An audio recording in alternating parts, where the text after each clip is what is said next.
Hello friends, this is Neha and welcome to NV learning platform. चलिए start करते हैं। हमारा चैप्टर है सेमीकंडक्टर। ओके, फिजिक्स का चैप्टर सेमीकंडक्टर। ठीक है, उसमें पढ़ना है हमें। सबसे पहले देखो लिखा हुआ है कंडक्टर। कंडक्टर क्या होता है उसके बारे में हमें सबसे पहले पढ़ना है। देखो तो कंडक्टर है, इसमें पढ़ना है conductor is a conductor. Insulator एक इंसुलेटर है, लेकिन सेमी कंडक्टर ड्यूल नेचर। इसका कहने का मतलब है कि कंडक्टर को हम एज ए कंडक्टर में देखते हैं, इंसुलेटर को भी इंसुलेटर, लेकिन सेमी कंडक्टर में कुछ उसमें कंडक्टर की वैल्यू फीचर होंगे और कुछ सेमी कंडक्टर के फीचर होंगे। ठीक है, ये देखना। अब देखो उसमें है बैंड थियरी। सबसे पहले उसमें पढ़ना है हमें बैंड थियरी। एनसीईआरटी के अकॉर्डिंग हम चलेंगे। ठीक है, देखो तो उसमें सबसे पहले है कंडक्शन बैंड। कंडक्शन बैंड और एक है वैलेंस बैंड। दो बैंड है उसमें। कंडक्शन बैंड मतलब हुआ infinite energy level is fixed with 2 electrons. बोला जा रहा है कि एनर्जी लेवल इसका इनफाइनाइट है, मतलब इसका डिपेंडेंट नहीं है और कम नहीं है। इनफाइनाइट लेवल तक आप एनर्जी को लेके जा सकते हो। और इलेक्ट्रॉन जब मूव करती है तो 2 के पेयर्स में। ठीक है, देखो these are free electrons current flow due to this. ये जो आपको देखो यहाँ पे मैंने बनाया है, यहाँ पे ये देखो ये वाला जो बैंड है ऊपर वाला ईसी। ईसी का मतलब हुआ यहाँ पे करंट जो है कंडक्शन बैंड की करंट हुई। ठीक है, अब वो ईसी होती है जो मिनिमम होती है, और ये ई एफ यहाँ पे है यहाँ पे ये जो ईसी मिनिमम है और यहाँ पे मैक्सिमम, और ये वाली जो है ये वैलेंस बैंड है। ठीक है, अगर आपको कन्फ्यूजन हो रहा है तो यहाँ पे लिख सकते हो कि ये वाला जो है आपका कंडक्शन बैंड है और ये वाला जो है वैलेंस बैंड है। ठीक है, देखो ईबीजी का मतलब हुआ एनर्जी गैप बैंड गैप। जो दोनों एनर्जी के बीच का जो गैप है उसको बोलते हैं हम एनर्जी बैंड गैप। जैसे कि हुआ कंडक्शन बैंड की एनर्जी कैसे निकालते हैं, सो ये है आप उसको यहाँ पे ये ईवी है और ये ईसी, और दोनों के बीच का ये जो बीच में जो आपको दिख रहा है जो ये है आपका ईबीजी। ईबीजी का मतलब energy band gap. Energy band gap कैसे निकालोगे, एनर्जी बैंड गैप निकालने का है तो EC minimum minus EC maximum, मतलब ईसी माइनस ईबी। ठीक है, तो उससे निकल जाएगा ईजी। ईजी का मतलब एनर्जी गैप। अब है कंडक्शन बैंड और बैलेंस बैंड। बैलेंस बैंड है उसके बारे में देख लीजिए। इसमें लिखा इनफाइनाइट एनर्जी लेवल है ऑलवेज फिल्ड विथ इलेक्ट्रॉन्स। जो बैलेंस बैंड है तो ये बैलेंस बैंड में हमेशा इलेक्ट्रॉन से फिल्ड होती है। यही जो बैलेंस बैंड है जो इस इलेक्ट्रॉन से इसमें फिल्ड है, यही जब आप एक्साइट कर दोगे तो वो आपका कंडक्शन बैंड में जाएगी तो एनर्जी फ्लो करती है इससे। ठीक है, और इसके बाद these are the bonded electron current do not flow. अभी बोला जा रहा है कि इसमें है जो एनर्जी, अगर आपका जब एनर्जी देते हैं, ये अभी स्टेबल स्टेट में है, तो स्टेबल स्टेट में है तो एनर्जी इसकी फ्लो नहीं कर रही है। क्यों? क्योंकि जिसका इलेक्ट्रॉन है जो इसके बैलेंस बैंड में है वो स्टेबल फॉर्म में फिक्स्ड है। लेकिन जब आप इसको और एनर्जी देंगे और एक्साइट करेंगे और टेम्परेचर दोगे तो इसकी एनर्जी क्या होगी, चेंज होगी। तो उससे क्या होगा, इसका जो इलेक्ट्रॉन डिसबैलेंस होगा और ये कंडक्शन क्या बोलते हैं बैलेंस बैंड से कंडक्शन बैंड में जाएगी और एनर्जी फ्लो होगा तो वो करंट फ्लो करेगी। ठीक है, चलिए अब आगे पढ़ना है मेटल। देखो अब है मेटल। मेटल का मतलब यहाँ पे है कंडक्शन। जिस नाम देखो हम मैंने 3 लिखा है। एक लिखा है मेटल, एक सेमी कंडक्टर, इसको 1 कर सकते हैं आप, इसको आप 2 कर दो, और इसको यहाँ पे है ये वाला देखो यहाँ क्या, इसको आप 3rd कर दो। ठीक है, तो मेटल का मतलब हुआ कंडक्टर। मेटल क्या होती है, कंडक्टर। तो आप मेटल की जगह पे कंडक्टर भी कर सकते हो। ठीक है, ठीक है, तो ये हुआ कंडक्टर, फिर इंसुलेटर पढ़ेंगे, फिर सेमीकंडक्टर पढ़ेंगे। ठीक है, तो कंडक्टर में देखो क्या है, इसकी एनर्जी लेवल क्या है, वेरी स्मॉल। कंडक्टर है तो एनर्जी फील्ड होती है। एनर्जी इसका जो मेटल है कि जिसकी इलेक्ट्रॉन होती है वैलेंस बैंड, वो काफ़ी एक दूसरे से स्ट्रांगली बैंड होती है और कम्प्लीटली फिल्ड होती है। मेन रीज़न इसका है कि इसका कंडक्शन बैंड और वैलेंस बैंड दोनों कम्प्लीटली फिल्ड होती है। तो जब कम्प्लीटली फिल है तो एनर्जी दोनों में से किसी को नहीं चाहिए, तो स्टेबल फॉर्म में रहेगा। तो एनर्जी क्या है इसका, वेरी स्मॉल या zero, tends to be zero. Exactly zero नहीं बोल सकते, टेंस टू बी जीरो होती है। ठीक है, ई वाई यहाँ पे भी सेम है कि अगर एनर्जी जो आपको गैप का निकालना है तो ई सी माइनस ई वी मैक्सिमम। ये फॉर्मूला दोनों का सेम है, हर का सबका फॉर्मूला सेम है, बेसिक फॉर्मूला है। अब है इसी केस में कि अगर टेम्परेचर को इंक्रीज करो या डिक्रीज करो। ठीक है, तो टेम्परेचर इंक्रीज करेंगे तो क्या होगी, टेम्परेचर इंक्रीज करेंगे तो इसकी रैंडमनेस चेंजेज होंगी। रैंडमनेस चेंज होगी, उसमें क्या होगा, कंडक्शन मैट की रैंडमनेस इंक्रीज करेगी। और इसका रैंडमनेस जब इंक्रीज करेगी तो रेजिस्टेंस क्या होगी, ऑब्वियसली इंक्रीज करेगी। क्योंकि रैंडमनेस का मतलब क्या हुआ कि भाग दौड़। जैसे होता है ना कि रोड पे नॉर्मल पब्लिक चल रही है, हाँ, अब बीच में कहीं पटाखे फोड़ दो तो कैसे हो जाएगी, सब नॉर्मल पब्लिक चल रही थी, अब आप बीच में आपने पटाखे जला दिए तो अब सब लोग भागने लगेंगे। तो वही हुआ कि नॉर्मली पीपल, अभी इलेक्ट्रॉन्स नॉर्मल वे में फ्लो कर रही थी, अब आपने क्या किया, उसमें रैंडमनेस बढ़ा दी। तो उसकी वजह से अब जब वो पब्लिक एक दूसरे से भागेगी तो एक दूसरे से टकराते हैं ना, धक्का मुक्की होने लगती है। तो उसकी वजह से वो लोग का फ्लो, उसके दौड़ने भागने में, उसके चलने में, उसके फ्लो में क्या होगा, थोड़ा सा रुकावट आ जाएगा।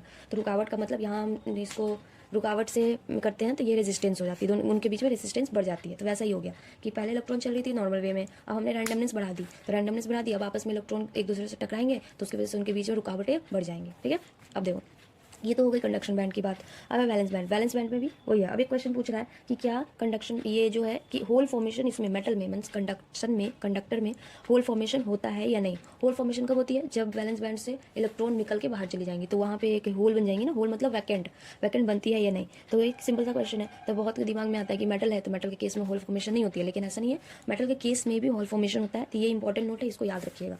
ठीक है, यहाँ पे नोट करके लिख लो,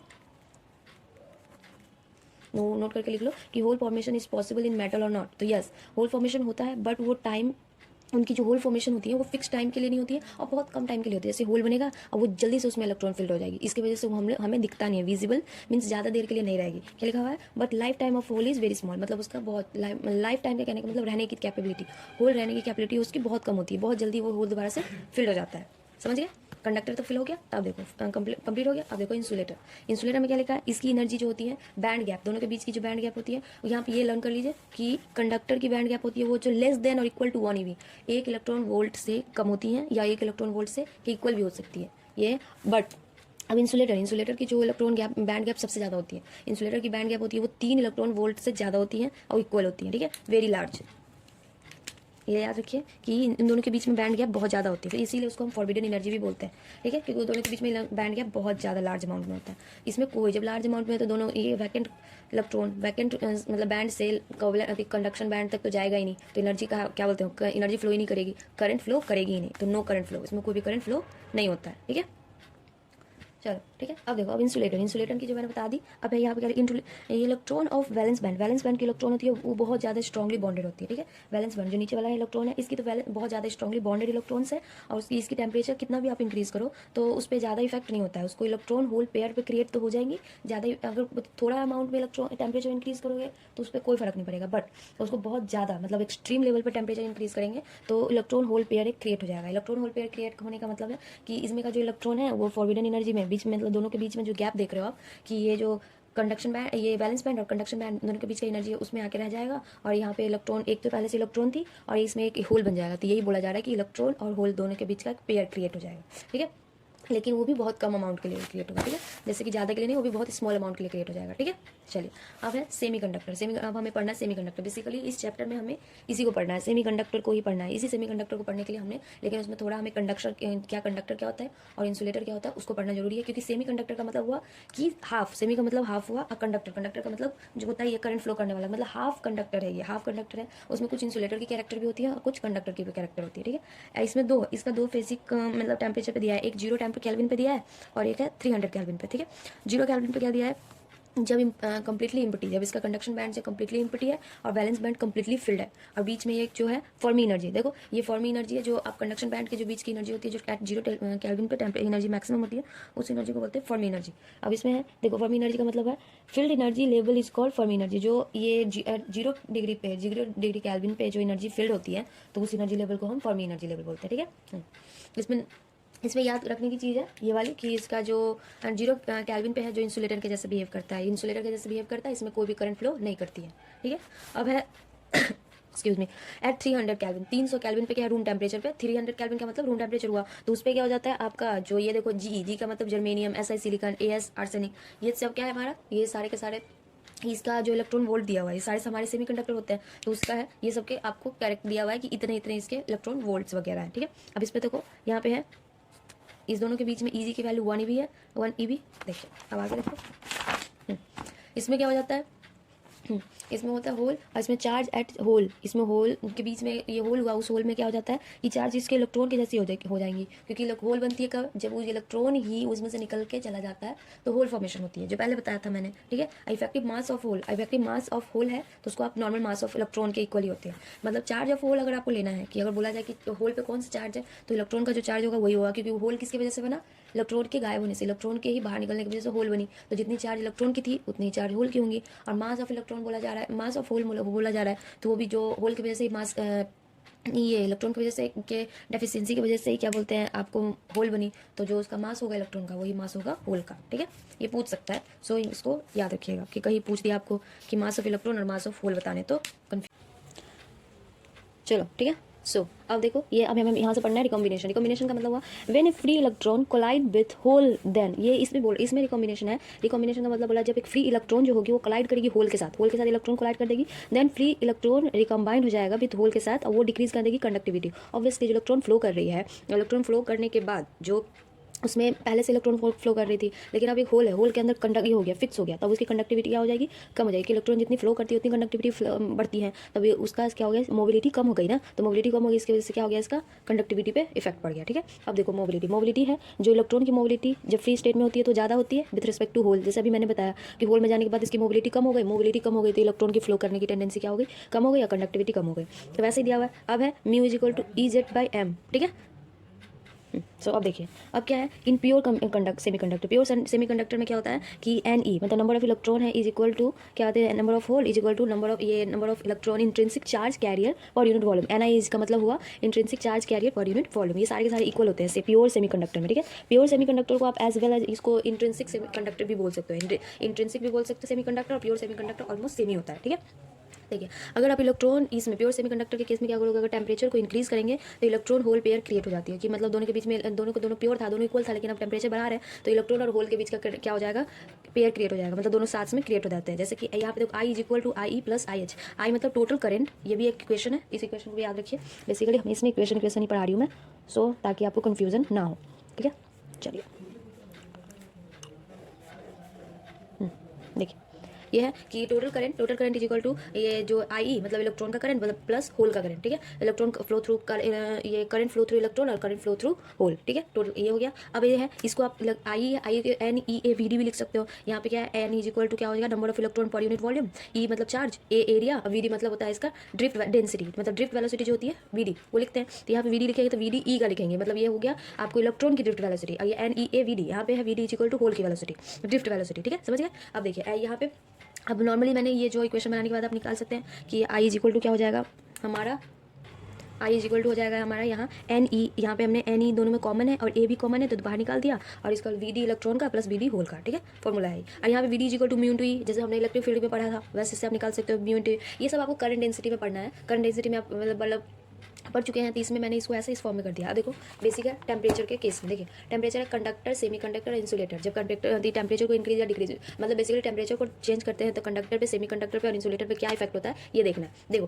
तो सबसे पहले है कंडक्टर, सेमीकंडक्टर, इंसुलेटर। एक कंडक्टर इंक्रीज करता है, इंक्रीजेस रैंडमनेस, टेम्परेचर इंक्रीज करी तो कंडक्टर की रैंडमनेस बढ़ गई, कंडक्टर की रैंडमनेस बढ़ गई तो क्या हो जाती है, जब हमने रैंडमनेस बढ़ा दिया तो क्या इसकी रेजिस्टिविटी दोनों की क्या हो जाएगी, चेंज हो जाती है। रेजिस्टिविटी चेंज हो जाएगी कैसे कि रैंडमनेस का मतलब क्या हो गया, मतलब दोनों के बीच में चहल पहल बढ़ जाती है। जब किसी भी, जैसे एक नॉर्मल सा एग्जांपल ले लो कि आप कोई मेला में जा रहे हो। ठीक है, मेला तो पता ही होगा आपको, जैसे कोई मतलब गांव वगैरह में, आप शहर वगैरह में मेला लगता है नॉर्मल, या फिर एक छोटे, तो उसमें क्या होता है कि बहुत गैदरिंग होती है जिसकी वजह से क्या होती है, इतनी ज़्यादा उसमें रैंडम होता है कि वन डायरेक्शन में लोग नहीं चलते, उसमें कहीं भी जा रहे हैं लोग, तो उसमें क्या होता है कि दोनों आपस में लोगों की टकराने की टेंडेंसी ज़्यादा हो जाएगी। मतलब इसी की वजह से क्या होता है, भीड़ हो जाती है कि लोग कभी कभी जैसे चलते रहो रुक जाओ, क्योंकि जैसे जैसे आगे वाला बढ़ेगा वैसे आप पीछे से बढ़ सकते हो। ऐसा नहीं है ना कि आगे वाला नहीं चल रहा है, आप पीछे से बढ़ोगे तो धक्का लगेगा तो गिर जाएंगे। तो यही है, इसी को बोलते हैं रैंडमनेस की वजह से रेसिस्टिविटी इंक्रीज करके, और रेसिस्टिविटी इंक्रीज करके तो क्या कंडक्टिविटी, फ्लो, अब चलने की फ्लो, इलेक्ट्रॉन की चलने की मतलब क्या हुआ, टेंडेंसी कम हो गई ना, चलने की टेंडेंसी कम हो गई तो कंडक्टिविटी क्या हो गई, ऑब्वियसली कम हो गई, और कंडक्टिविटी कम हो गई तो इसकी ड्रिफ्ट डेंसिटी भी क्या होगी, ड्रिफ्ट वेलोसिटी भी कम हो गई। ठीक है,